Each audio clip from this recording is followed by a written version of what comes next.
Elements of a user defined function.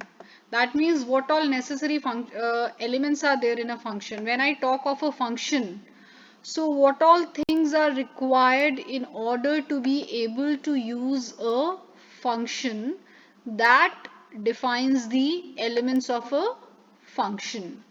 So the first and foremost element of a function that you need in order to be able to use the function is the function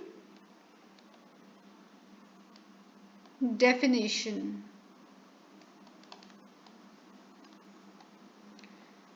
The function definition. This is the first and most important function element of any function. Then we have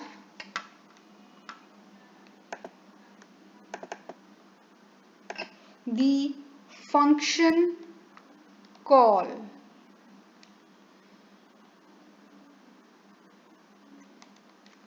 Function call, and the third and the last element is the function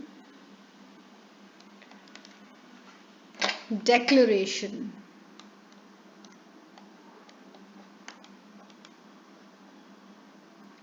So the three most important elements of any function are, first of all, the function definition, then the function call, then the function declaration. So we will begin with the function definition. So let's see what function definition is.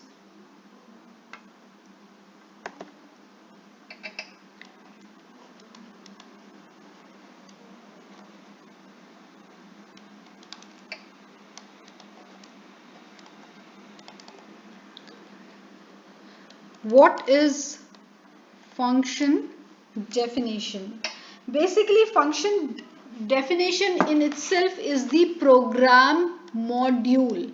When in my previous video I told you about functions, that what is a function? It is a module, so, or a subtask. So the function definition is the actual program module that you will be creating in order to make the function perform the task that you want it to do. So everything that you want the function to do will be defined within this function definition, which is the program module, right? And this is specially written. You specially write this module so that you can achieve the task that you want to achieve from this particular function. Now, within the definition of a function, there are some important components. Function definition is one element of the user defined function, and within this element there are certain components. Now, what are these components? So when I say definition of a function or function definition, then there are certain components that are very important while defining the function. The first is the function name. Just like you give names to variables, similarly you also give names to the functions. Every function must have a name so that you can identify or recognize it, and obviously we give relevant names to the functions so that we understand what task a particular function is performing. Say for example, if there is a function which is performing the task of multiplication, you will give it the name mult. If there is a function that is performing the task of addition, you will give it the name add. If there is a function that is performing the task of subtraction, you can give it the name sub. So that is this way you give names and relevant names to the functions. Now next component is the function type. So function type basically is the data type of the function. When I say the function type, that means the data type of the function.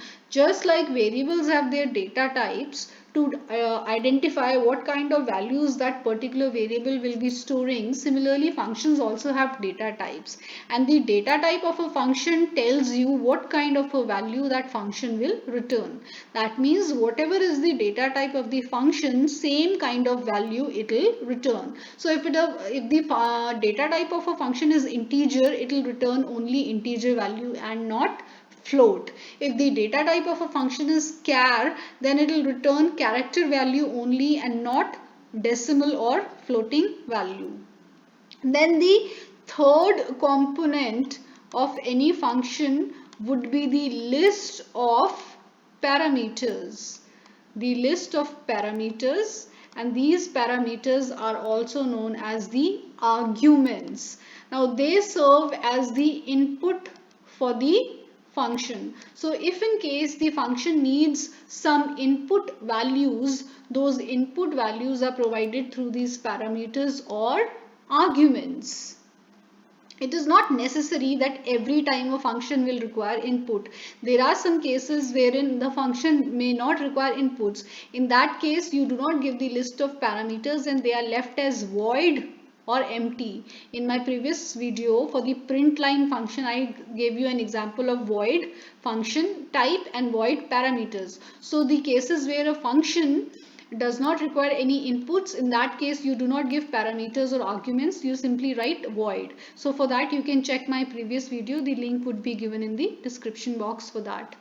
Similarly, function type, as I told you, determines the type of value a function return. Now just like a function may not require the input values, similarly a function may not, many a times it may happen that a function may not return any value. So since when it is not returning any value, that means you do not need to give any data type. So in that case also the function type can be void. So for the cases where the function is not returning any value and the function is not receiving any input values, you can leave the function type or the data type as void. Similarly, you can give the parameters or list of arguments also as void. But in cases where it is returning some values, then you need to give proper data type, which can be int, char, float, anything. Similarly, when it requires inputs, you will have to give proper parameters or arguments. Okay, now the fourth important component is the local variable declaration.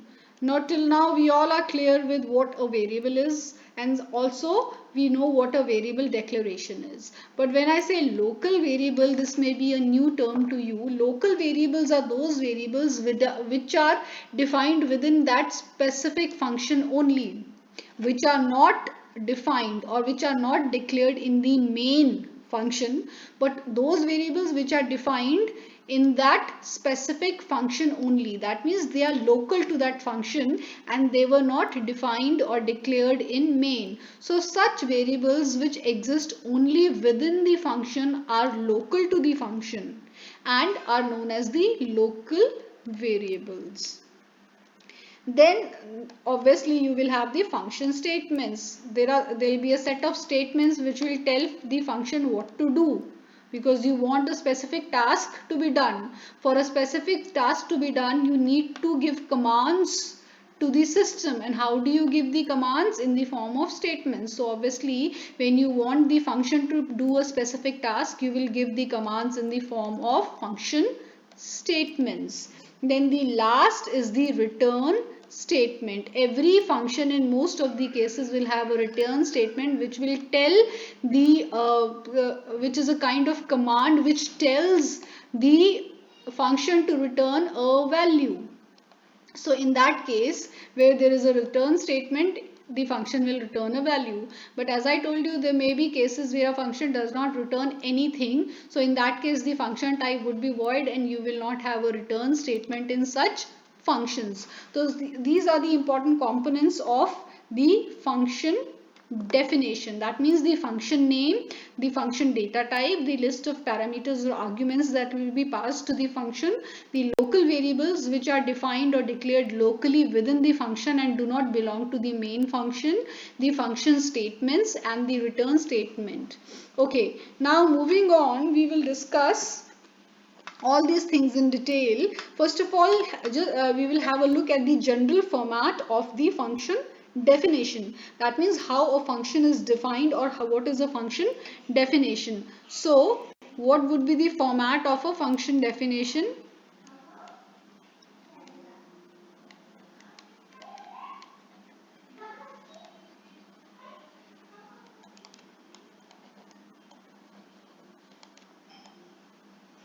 Format of function definition. So the general format for a function definition would be like, first of all, you give the function data type, which we write as function type. So the first thing is the function type, then a gap, and then you give the function name.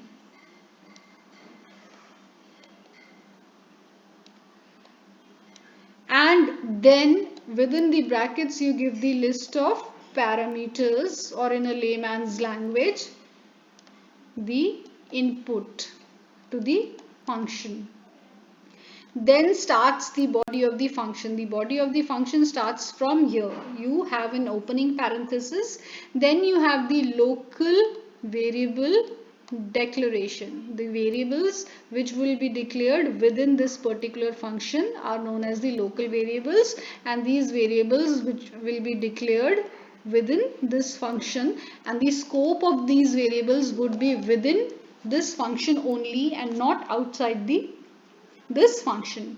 Then we would have the executable statements.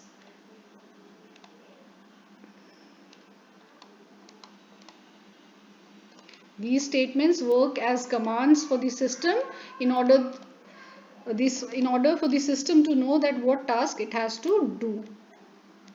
So there will be a sequence of these statements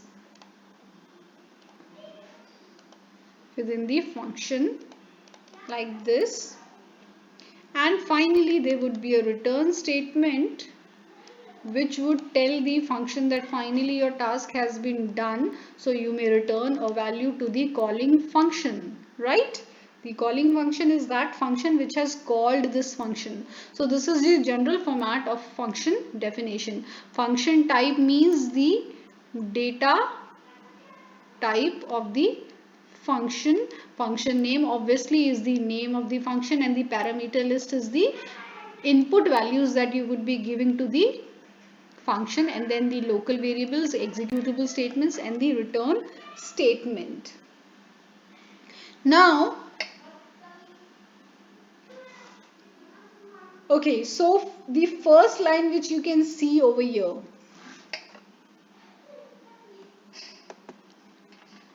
the first line that you can see here, which is the function type, the function name, and the parameter list. This is known as the function header.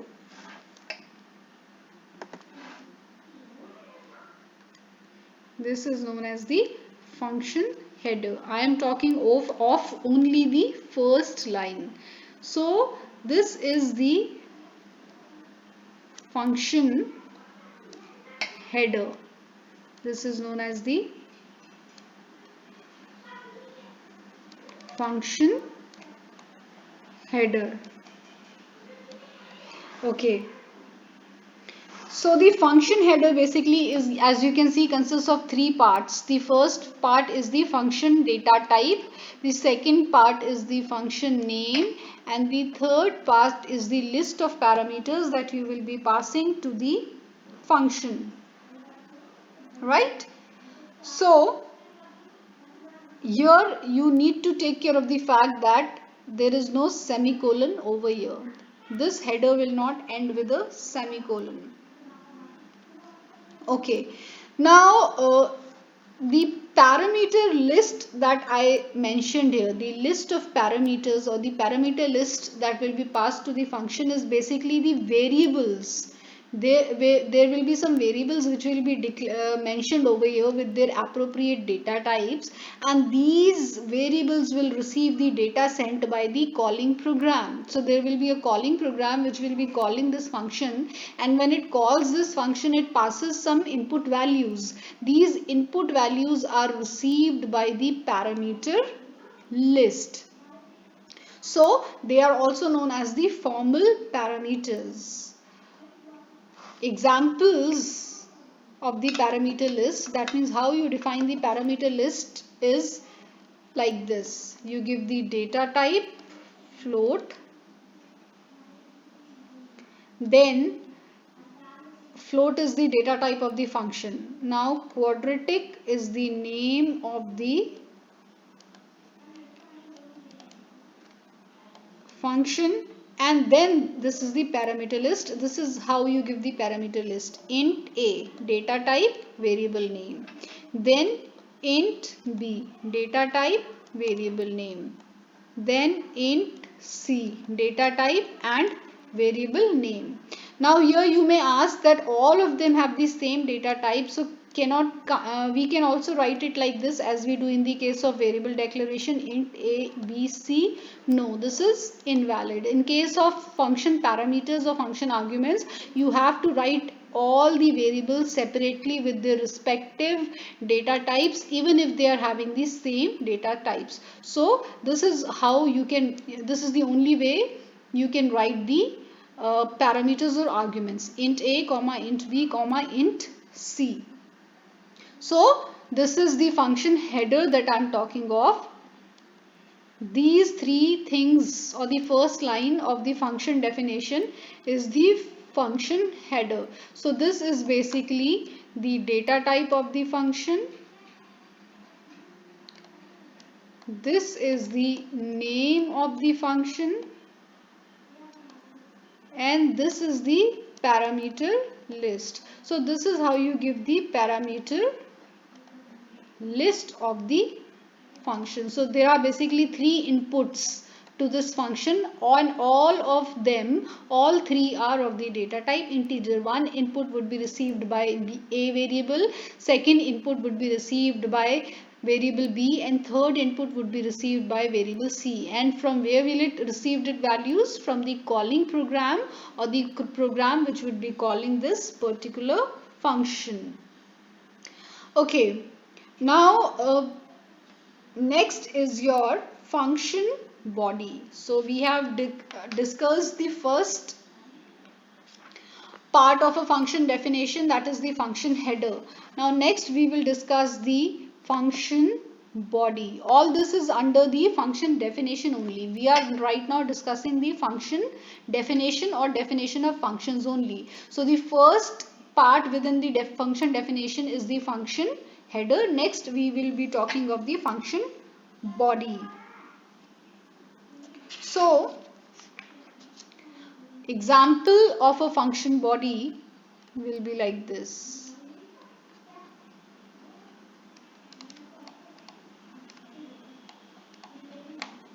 We will see an example of a function body. Say for example float mul f float x comma float y, right? So from here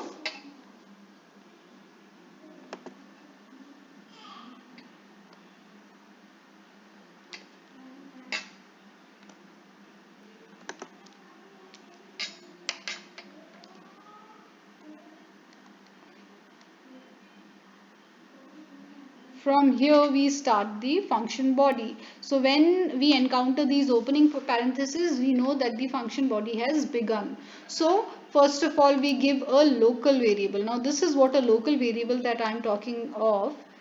This variable is declared within the function mul, and you will not find this variable in the main function. So hence, if it is not there in the main and is found only in a specific function, so that variable is known as local to that function, hence it is known as the local variable. So I can say that this is my local variable declaration.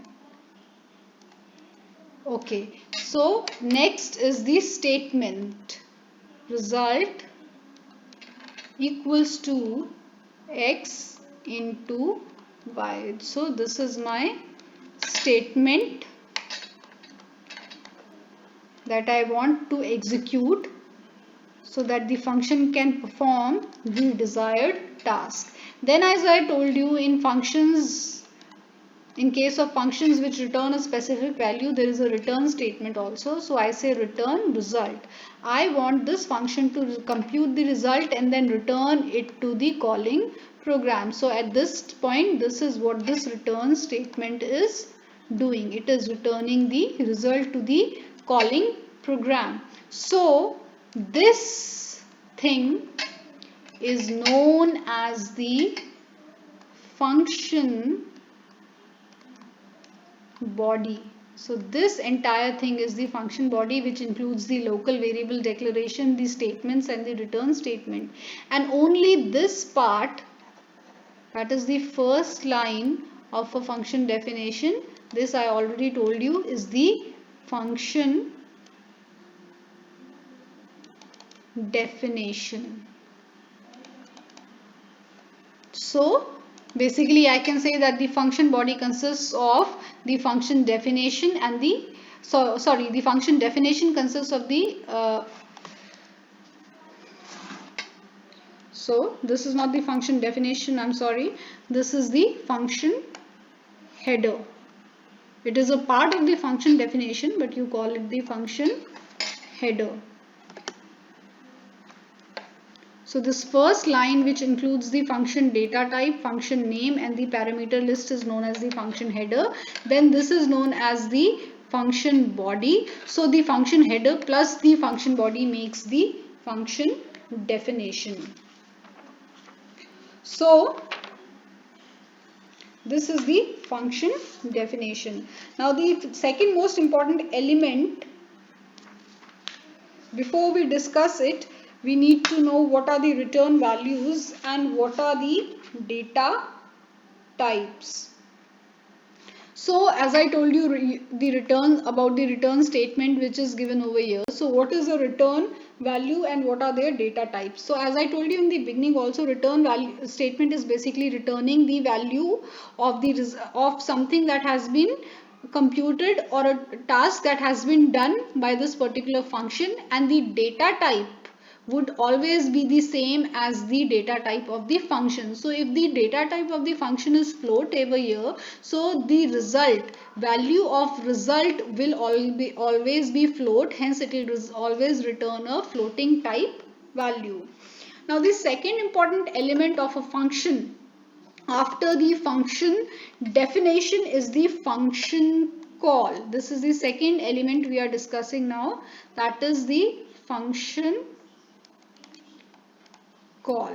So what is a function call? You are making a call to the particular function, right? How do you make a function call? Say for example, the main function wants to call a specific function for a specific task. So how will it do it? Int y is the external variable. This is also known as the global variable. The variables which are declared within the main function are known as the global variables, and they have their scope throughout the program. But the variables which are declared only within a specific function are known as local variables, and they have their scope or lifetime only within that specific function. So this is the difference between the global and local variables. Then the actual thing that we are talking of right now is the function call. So this is how you make a function call. Say for example, the function mul, which we discussed right now. If you want to make a call to this particular function, this is how you will make a call. So when a semicolon appears in front of a function and some input values, you know this is a function call. Obviously, when you call a function, it is returning a value. So when it is a returning a value, you need something to catch it, or you need something to hold it. So this is what this variable y is doing. Variable y will store the result returned by this function mul. So what happens is that the moment I encounter this statement, this is known as the function call. So the moment the compiler encounters this statement, the control will directly go to that function. Now there may be certain set of statements which may be written after this, but it will not execute these statements. It will simply skip them. It will skip these statements, and from here it will directly go to the function mul. It will execute all those statements within that function and then return a value, and that value will be stored within the variable y, and after that the next sequence of instructions within main will be executed. So this is how the flow of control goes. Now after that I say print this particular value. Your task has been done, function has returned your result. Now simply within main, what you do, you print that particular value. So you say print f %d y. Okay, so now you can see this is the input. This is the input that the calling function will pass to the function that is being called. So when I told you about the function parameter list, that means it was like this. The function header was like this: float mul float x comma float y. So this is the variables. These variables are used to catch or collect the input from the calling function. So how will they do that? This first input value will be passed on to the first variable. That means x will be storing the value 10, and this second value will be passed on to the second variable, that is y will be storing the value 5. Now the variable named has no significance over here. You may say that here also you are using name y and here also you are using name y. So the scope of this variable finishes within this function definition itself. So it has no meaning over here. Here the y has the meaning that has been defined within main. So you may give any name to this function. It's just that the data type should be relevant and the values will be passed in the sequence in which they have been written. So 10 has been written first, so whatever name you give to this variable, value 10 will be passed on to it. 5 has been written after 10, that is 5 is the second value, so it will be passed on to the second variable, whatever name you give it to it. It can be y, w, l, anything. So variable name has no significance. It's just that the data type should be correct and the order in which you want to pass the values should be written correctly over here. So the variable name can be anything. So you should not confuse this y with this y. Name has no significance in case of a function call. In case of the parameters of a function call. So these names do not play any role. They are simply collecting the values as input from the function which is calling them. 10 here, 5 here. That's it. So this is about the second element, that is the function call. Okay. So I'll explain this in detail to you, how this is all working. See, you have your main,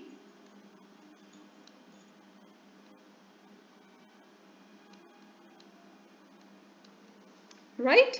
Within main you have the global variable int y,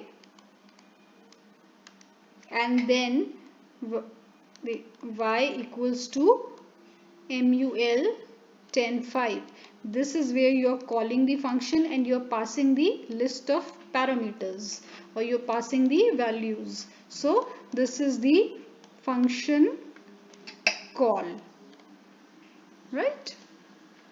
So the main function is calling the function mul. So the function which is calling is known as the calling function. So main is the calling function over here. right? Then mul is the called function. So the data type int, because it is returning an integer value, the name mul, and then the parameter list. The first variable is an integer, whatever name you may give does not matter. The second variable is an integer again, whatever name you give does not matter. What matters is that in the calling function, in which sequence you have pass the values. If you want the first variable to hold the value 10, then 10 should be written first, and if you want the second variable to hold the value 5, then 5 should be written after 10. So what matters is the sequence in which you have written the input values in the calling function, and that the data type in the called parameter list of the called functions is relevant. Only this thing matters. The variable name, this does not matter at all. So this is the called function, the function that is being called to perform a specific task. So main is the calling function and mul is the called function. So this, as I told you, is the function header. This is the header of the function. Now starts the body of the function, where you are declaring a local variable. I say I can give it any name, like I gave it the name y, int y. So this is the local variable, right? Then you are making it do that this specific task that you want this function to do, that is perform the multiplication. So you say int x into y. So this is the statement of the function, that is making the function do its specific task. Then the returns, now you want this result, the multiplication of x and y to be stored, which is stored in the variable p. You want this result to be passed to the main function. So how do you do that? You say return p to the function that was calling you. So this is the return statement, which is doing the task of returning the result to the function that calls the function. So main is calling the multiplication function. So the return statement will return the result of this statement to the calling function, that is main, over here. So this, at this point the function call is being made, so the value will be returned to this statement. Now you need something to catch hold of the value that has been returned. So here you use the variable y, which will be storing the value returned by the mul function, that is the value of p, which is the multiplication of x and y, will be stored in the variable y. Now, as I told you, local variables do not have any scope outside their own function. Y here is a local variable. So x into y is returned to y. So x into y has the variable x and y do not have any significance. Significance is of 10 into 5, because x is 10 and y is 5. So 10 into 5 gives you 50. So basically what are you returning? 50 to the variable y. So the global variable y is now storing the value 50. So do not get confused with this y and this y. Alright. So finally this function body closes. So this function body, this is the function body and this is the function header. They together make the function definition. All this makes the function definition, and this is the function, actual function that you are calling, and this is the calling function and this is the called function, and this is how it returns the value to the calling function. So if at all there are some statements over here, like we have a print statement to print the final result of y, so that will be executed only after the control is sent back to this statement, and from here on the next statements will be executed. But the moment the compiler encounters this statement, that is a function call, it will skip rest of the statements, and immediately the control will come here, and from here sequence wise it will execute all the statements, and finally when the return is encountered, it will return the value. That means the control jumps back to that statement, previous statement, and then from here the execution will resume till the end of main. So this is all about function call. Now the third and last most important element of a function or a user defined function is the function definition.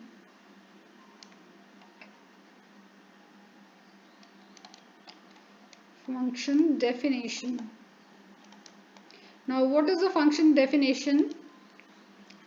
Function declaration. It's not function definition, it's the function declaration.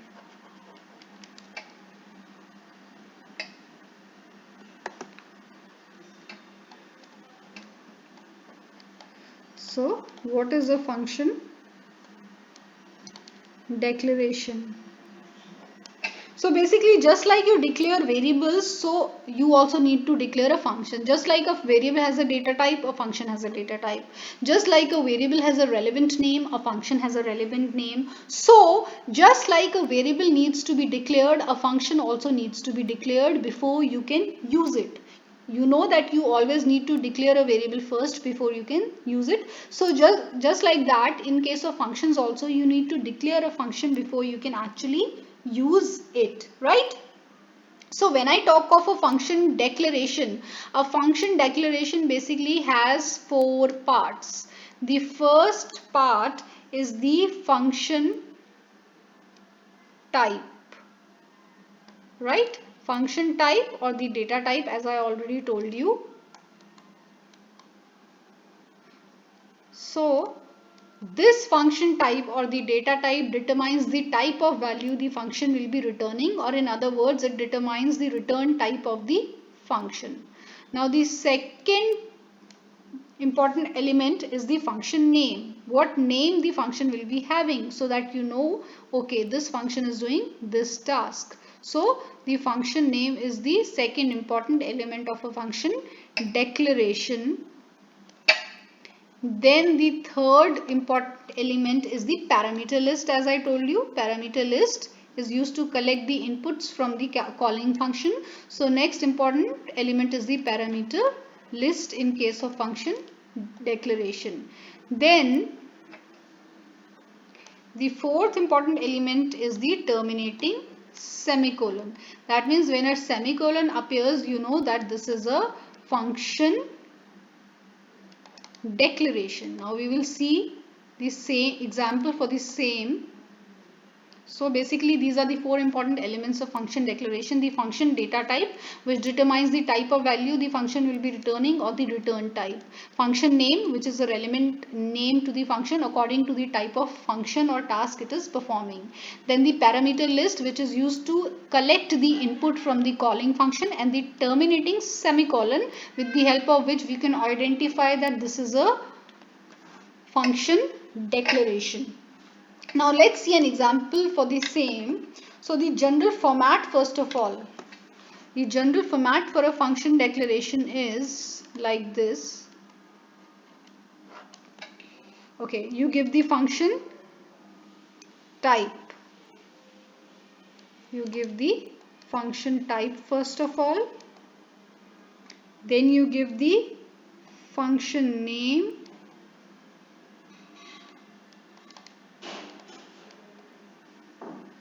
And then you give the, within the brackets, you give the parameter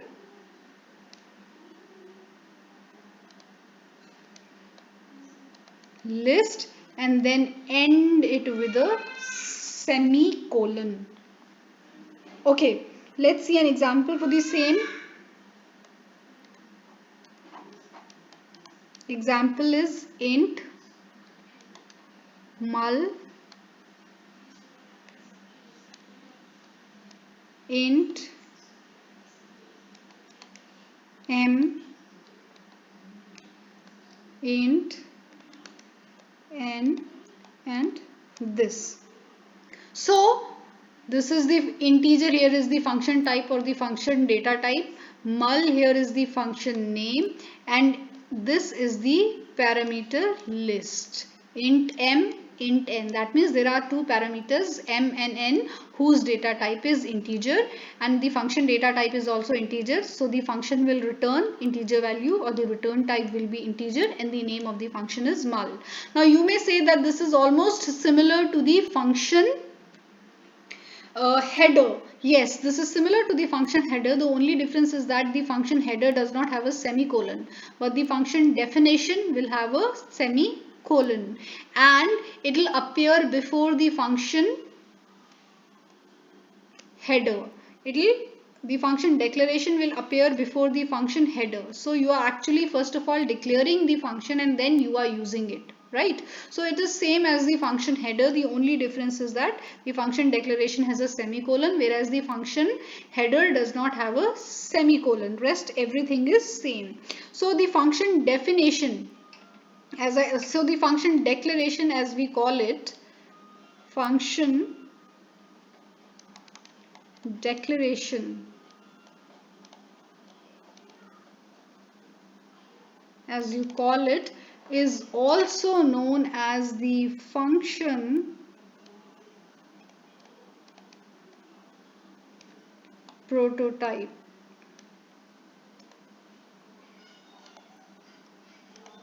Right? So this is also known as the function prototype. One name is function declaration and the other name is function prototype. Both means the same. So these are the three important elements of a user defined function which we discussed today. The first one being the function definition, the second one being the function call, and the third one being the function declaration.